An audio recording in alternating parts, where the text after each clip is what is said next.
దేవునికి అనుకూలమునైన సజీవ యాగముగా మీ సజీవ యాగముగా మీ శరీరానికి సమర్పించేసుకోండి.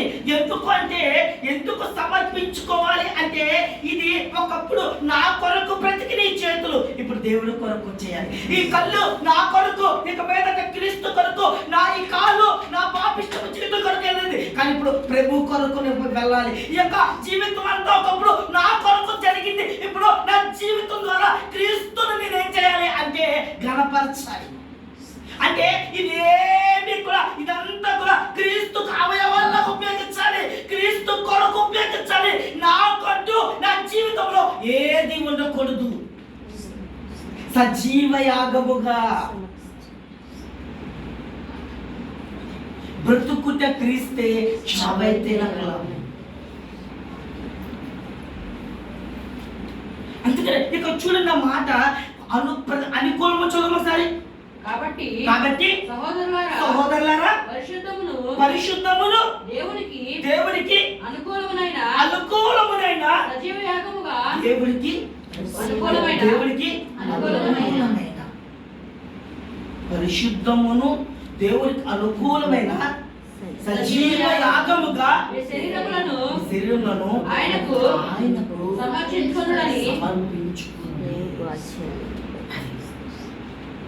తర్వాత మాట్లాడే చదవండి. దేవుని వాత్సల్యం బట్టి మంచిది. ఒక నిమిషం, ఈ లోక మర్యాదలతో అంటే ఈ లోకంలో నువ్వున్నావు, కానీ ఈ లోకానికి సంబంధించిన వ్యక్తివి కాదు. నువ్వు పరలోకానికి సంబంధించిన వ్యక్తివి. ఈ లోకములో మర్యాద చెప్పిన వాళ్ళు జీవిస్తున్నారుగా, వీళ్ళు జీవిస్తున్నారుగా, వాళ్ళు బ్రతుకుతున్నారుగా, వీళ్ళు బతుకుతున్నారుగా, కానీ నువ్వు బ్రతుకు.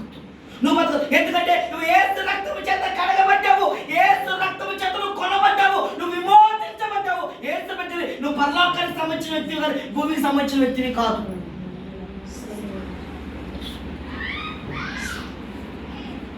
అర్థమవుతుంది. వాడ నీటిలో ఉండాలి, కానీ నీళ్లు వాడలోకి రాకూడదు, మునిగిపోద్దు వాడ. నువ్వు లోకంలో ఉండాలి, కానీ లోకం నీలోకి.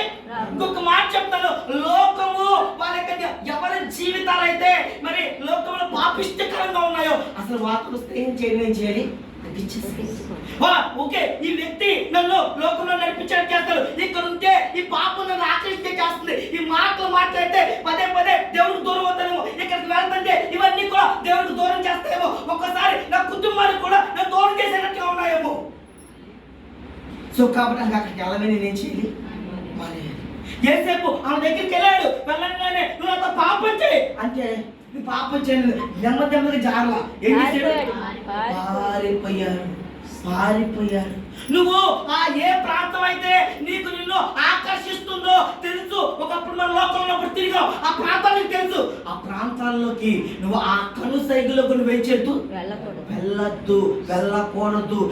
అంటే వెళ్ళకోకుండా నువ్వు ఉంటేనే ఆ క్షణం ఆశీర్వాదం, వెళ్ళకోకుండా ఉంటేనే ఆ క్షణం దీవెన, వెళ్ళకోకుండా ఉంటేనే ఆ క్షణంలో దేవుడికి ఇష్టమైన వ్యక్తులను జీవించగలుగుతావు. నీ కార్యాలను దేవుడు సఫలపరుస్తాడు.